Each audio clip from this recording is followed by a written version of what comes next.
Hey kids, we're going to look at improper integrals today, and those are going to be integrals that have the infinity sign located in them somewhere. So we've got three different situations that could happen. One, we could start at a specific number, call it a, and if we start at that specific number a, we're going to let our integral go to infinity. So we're going to start at a specific place, stop at infinity. And what this means is, instead of working with solving out the integral of the function, we allow b approaching infinity, and we look at the integral from a to b of f of x dx. So maybe sometimes when we look at those limits with the integrals, sometimes we can identify things a little bit easier. Okay, the second part is the same thing, except now we're going to start at negative infinity and stop at some point b. And again, we're going to allow a to go to negative infinity, and we're going to look at an integral and find the limit of that integral. And then part C is if we go from negative infinity to positive infinity. So there's no breaking point. And what we have to do then is combine the first two integrals, and then once we split this negative infinity to positive infinity, we'll go from negative infinity to some point C. We'll go from some point C to positive infinity. So we're going to add those two integrals together. That gets us our original integral. And then what we can do is we go, hey, this guy looks like part 2. This guy looks like part 1. And so basically, anytime you have an integral where you go from negative infinity to positive infinity, you're looking at a situation where you have two small problems inside of it. Okay, these are improper because there's not a specific start or stop point on some of these integrals. Remember, when we look at a definite integral, you typically have a starting value and a stopping value. Well, infinity can't really be claimed as a specific value anywhere. So what we've got is an improper integral. Okay, let's take a look at how this is going to work. Okay, so let's look at a problem now where we can try this. And of course, let's do from negative infinity to positive infinity right off the bat. What we need to do then is we need to break this up, and we need to pick some value c that we're going to stop at to get our constant. And 0 is always ideal to do this with. You can use any number you want. I like to choose 0 because when you integrate with a 0 in there, there tends to not be a lot of problems. So here's our setup. From negative infinity to 0 of e to the x dx plus 0 to infinity of e to the x dx. What this allows us to do then is look at those first two situations that we had. And so I'm going to replace negative infinity with b. I'm going to let b go to negative infinity, and I'm going to look at the integral then from b to 0 of e to the x dx plus, and then I'm going to look at the first guy, which is the limit as a approaches infinity from 0 to infinity of e to the x dx. Whoops, that shouldn't be 0 to infinity. That should be 0 to a.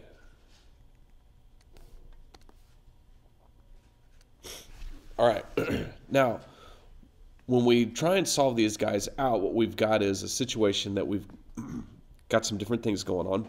So I don't know exactly how this pink limit works out, but what I do know is that when I integrate e to the x, I'm basically looking at the integral of e to the x evaluated from b to 0. Okay, and it's stop minus start, so that's e to the 0 minus e to the b. Okay, anything to the 0 power is 1, so this first guy becomes 1 to the minus e to the b. Okay, not too tricky there.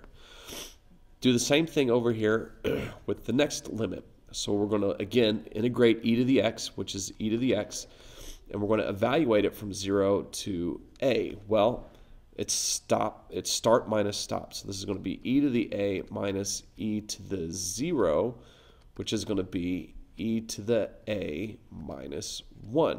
So when I look at these two limits, my pink limit, what I'm going to end up with here is, in pink, I'm going to have the limit as b goes to negative infinity of 1 minus e to the b, okay, plus,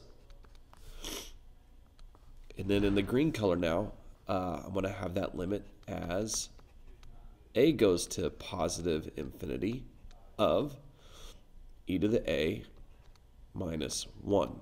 Okay, now we can actually substitute the infinities into this. And when I do that, what happens is 1 stays the same. It's just 1.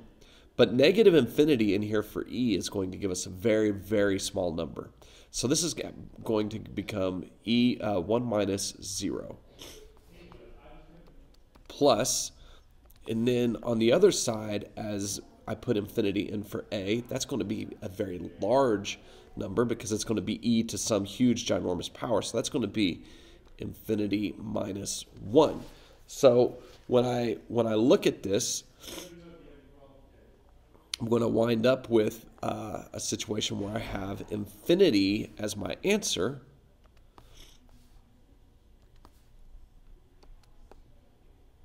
Not approximately, but this is going to equal infinity. So the question then is evaluate that integral and state whether it converges or diverges. Well, an integral converges if it approaches or meets or reaches one specific number. It diverges if the integral doesn't approach anything at all. And in this case, as we go towards infinity, our integral would be divergent. So the three dots mean it diverges. Okay, so that's how this guy's going to work out. It's not too bad at all. These are steps that we can do for everything. So basically, and let me just make one small change here. Infinity minus 1 is still infinity. So what we wind up with, for a point of clarification, is right here I get 1 plus infinity as my limit. So that this would also be 1 plus infinity. Sorry I didn't catch that right off the bat. All right, so there's the first example. Not too bad, but it's different. Okay, it's back to now evaluating indefinite integrals. So we have to remember the whole stop minus start situation. Well, let's look at the next guy. We're going from 1 to infinity of dx over x. Okay, remember this is the same thing as going 1 to infinity of 1 over x times dx. Okay, so what we want to do is we want to look at the limit then and take infinity out. So the limit as a approaches infinity of the integral from 1 to a of 1 over x dx. And if we integrate this integrates, the 1 over x integrates to natural log. So this becomes the limit as a approaches infinity of the natural log of x evaluated from 1 to a. So when you do that, it's stop minus start.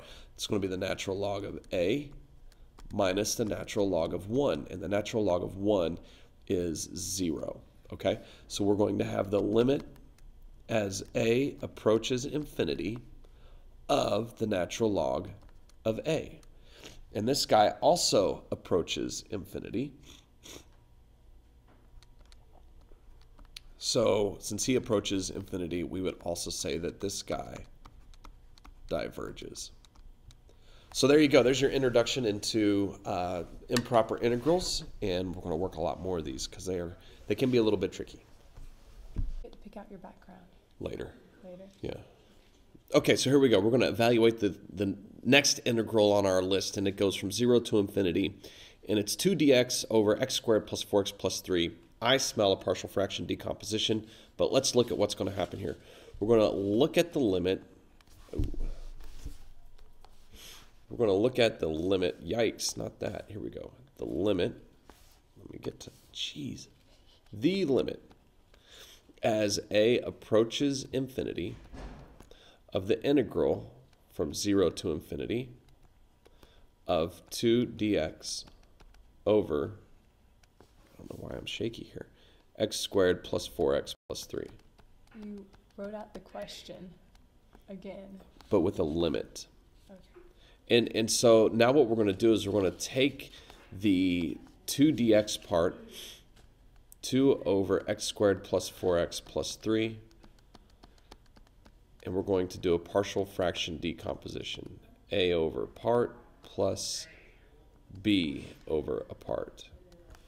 So this is going to be x plus 3, x plus 1, and this factors over here to x plus 1, x plus 3, and multiply by what each denominator is missing. So this guy needs an x plus 3, this guy needs an x plus 1, and we have now, from our partial fractions, 2 equals a times x plus 3 plus b times x plus 1, and we're going to let x equal -3 and x equal -1.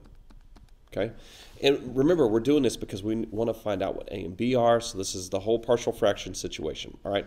2 is equal to a times -3 plus 3 plus b times -3 plus 1. So 2 is equal to -2 times b, which is -1. When we do this again, we get that 2 is equal to a times -1 plus 3 plus b times -1 plus 1. So 2 is equal to 2a, so a is equal to 1. All right, so here's my setup then. This integral changes, and it becomes not the integral of this guy, but the integral from 0 to infinity. That doesn't need to be an infinity. I should have caught that a second ago. This needs to be an a. 0 to a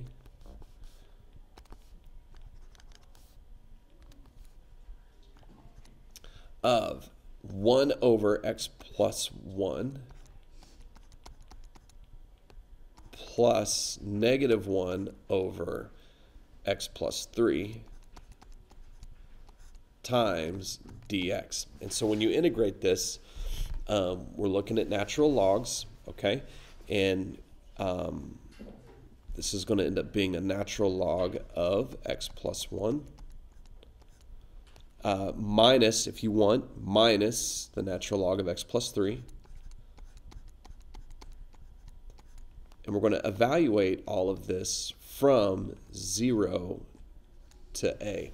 And the reason it's just natural log is just think about if I have 1 over x plus 1 and I just integrate just that guy. That's the same as integrating 1 over u and letting u equal x plus 1. So du dx is just 1. So when I integrate this guy right here, when I integrate that guy, he becomes, remember, just the natural log of u. So my u in this case is x plus 1, and my other u is x plus 3. Okay? And when you subtract logarithms, you end up dividing. So I'm actually doing the natural log of x plus 1 over x plus 3 from 0 to a. Okay? Keep going now, and we'll do stop minus start. This is going to be the natural log of a plus 1 over a plus 3 minus the natural log of 0 plus 1 over 0 plus 3. Okay, so here's where we're at.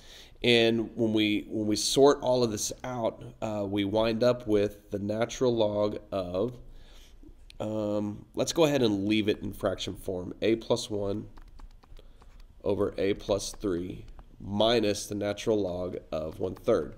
So that natural log of 1/3 is, all it is a number. And so when we go back then and look at the limit, we're looking at the limit as a approaches infinity of the natural log of a plus 1 over a plus 3 minus the natural log of 1/3.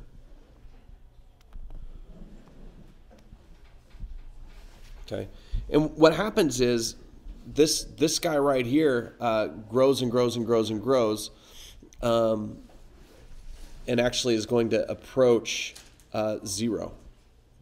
Okay, and so you end up with, as you go to infinity, you end up with a 0 here. All right, because this is, remember, a over a, as those go to infinity, as those leading coefficients go to infinity, you're getting really close to 1. As you get really close to 1, the natural log of 1 is 0. Okay? And since the natural log of 0 is 0, what we end up with is 0, and then the minus the natural log of a constant, or minus the limit of a constant, is just that constant. So we should get negative natural log of 1/3 for a final answer on this partial fraction problem. A lot of steps, but do a little bit at a time, and you should be okay. Okay, let's look at this bottom problem down here. We got the integral from 1 to infinity, where there's the improper part, times x e to the negative x. Now, the one thing that's going to give us a little bit of pause is this setup right here is looking like a integration by parts situation. Okay, so let's go ahead and identify what our limit for this is going to be. It's going to be the limit as a approaches infinity of the integral from 1 to a of, let's see, x e to the negative x dx. All right, so this is the problem that we've got to work with. Now, think about something we could take the derivative of, and it doesn't, and it cleans up, and that would be x. So we would let u equal x, so du equals dx. And something that we can integrate that doesn't get too nasty. So if we let dv equals e to the x, then v equals e to the x, because when you integrate e to the x, it doesn't change. But this is a negative e to the x, which is going to make this a negative, let me move this guy over just a little bit, negative e to the x here. Okay, so if I take the derivative of this guy, I get this guy. If I take the derivative of this guy, I get this guy. And so remember integration by parts. If I have the integral of u dv, then when I do integration by parts, I get u times v minus the integral of v du. Okay? So when I look at this then, back over here to my problem, I'm going to have the limit as a approaches infinity of the integral from 1 to a. Well, that's this situation right here. U times v. So that's going to be x e to the x negative x e to the negative x minus the integral of v du, that's this part, negative e to the x dx. Okay? And we can clean this up a little bit because that's going to be a positive, gee whiz, this is a negative here still, and this is a negative here. All right, so this cleans up one more time because I can integrate this guy. The negative comes out in front of the integral because a constant can always do that. So that's going to give me then the limit as a approaches infinity of negative e, or negative x e to the negative x plus, and then if I just integrate just e to the negative x, that's this whole part right here. Okay? So when I integrate that, it's going to end up giving me plus negative, I keep wanting to forget that negative, plus negative e to the negative x. Now, we want to evaluate this from 1 to a. All right? And whatever that turns out to be as we approach infinity, that's going to be the answer to this particular problem. So now I just need to do stop minus start. I'm going to do that right up above here. So let's get a color. So if I do stop minus start, everywhere I see x, I put an a in.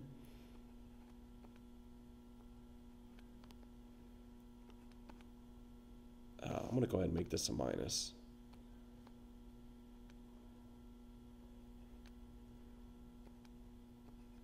So there's the first part. Negative a e to the negative a minus e to the negative a plus, and then 1's everywhere else. So negative 1 e to the negative 1 plus e to the negative 1. So there's our two situations right there. Okay. When I look at the limit then as a goes to infinity, what I end up with then is, if we rewrite these with positive exponents so it'll be a little easier to see,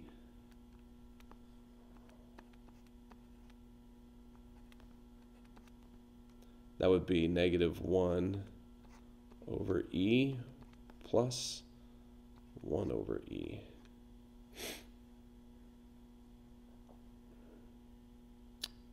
So stop minus start. Whoop, I forgot a minus sign here. Stop minus start, so that would be stop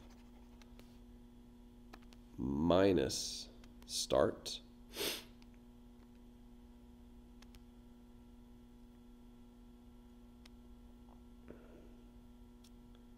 And I think this guy should be minus 2. I have got to get these sign straights. Yikes.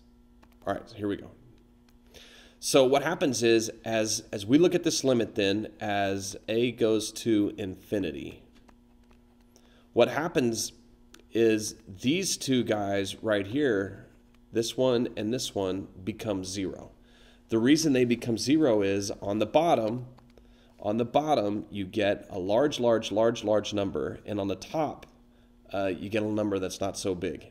Okay, so this guy goes to 0. This guy also goes to 0, which just leaves us with these two constants over here. So what I end up with is 1 over e plus 1 over e, which is equal to 2 over e. That's my whole limit. So this question looks kind of, again, a tough sort of situation, but once you just take one step at a time, if we can remember our parts rule, then this is actually not too terribly difficult. But it does require you to pay attention to what's going on. Kind of like I did. I had to go back through and find some mistakes as I went, but they weren't big ones. They're just little minus sign spots. And when you get all that cleaned up, you got a problem you can work with.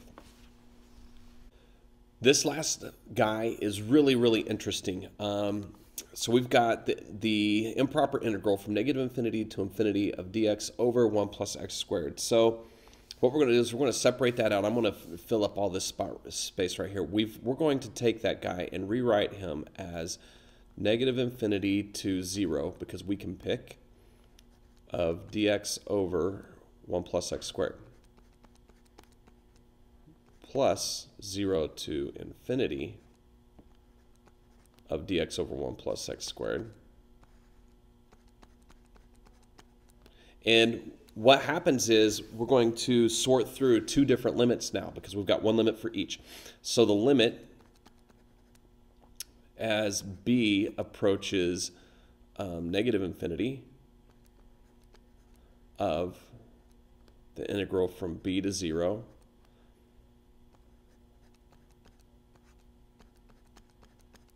and the limit as a approaches positive infinity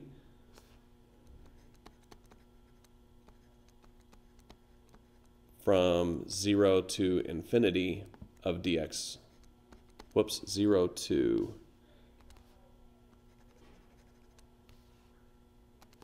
0 to a of dx over 1 plus x squared. So this is what we're working with.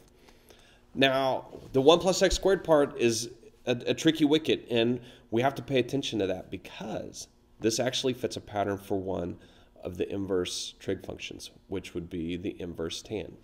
So when we take the next step with these guys, what we're going to have is the limit as b goes to negative infinity of inverse tan. And if you don't remember, look on your trig sheet, look on a trig card, look on a derivative or integral table. This is actually going to be the arctan from b to 0 plus the limit as a goes to infinity of the arctan from A, 0 to A. And let's get X in both of those.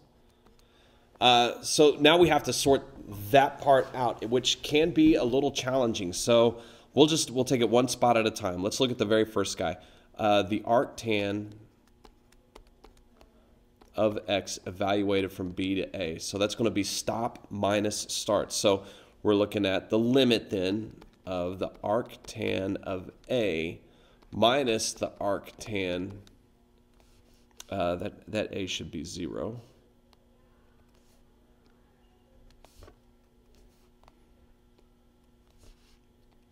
Whoops, 0 here and 0 here. Okay, the arctan of 0 minus the arctan of B. All right, so when we sort all this out, the question is what angle will give us a tangent of 0? And that's going to be pi over 2. Okay, what angle then, what do we approach as X goes really, really, really large towards positive infinity? I need to back this up. This is going to be 0. The angle gives us 0 here. And then when you look at the graph of the arctan, as you grow towards infinity, you actually approach, but don't ever touch pi over 2. Okay? So remember, the arctan looks like, if this is our graph, the arctan looks something like this. And we've got a lower asymptote bound and an upper asymptote bound. And that happens to be at pi over 2. Remember, we're undefined at pi over 2 for the tangent. But we approach pi over 2 as the limit gets really, really, really big. Okay? Let's look at the arctan then from 0 to A. And so, again, the arctan of 0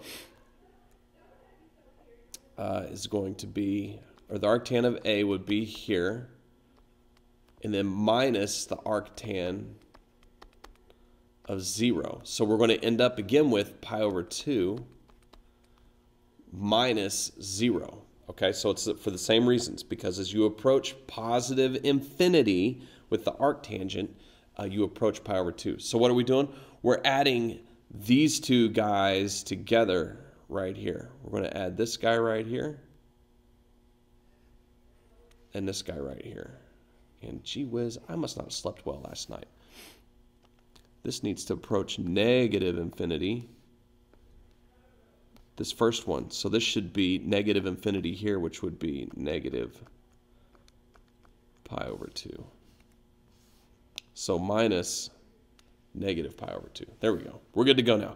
Now, add these two guys up. So when I look at this limit, I'm going to have negative pi over 2 plus pi over 2. And pi over 2 plus pi over 2 is pi. So this guy looks horrible, but when you go through and sort it out and look at it a little bit at a time, make sure you got all your minus signs in there. It actually takes care of itself, and it becomes a problem that we can do. Remember, when you're working with arctan, ask yourself what angle will give you this tangent? Not that tangent. What angle will give you this tangent right here? What angle will give you this tangent right here? Okay? What angle will give you a tangent? You know, what will you approach? What will you approach as you get really large? What are you approaching over here as you get really large? What are you approaching as you get really small? And so when you look at those things, that will help you. And if you can graph this while you're working on it, that'll help a lot as well.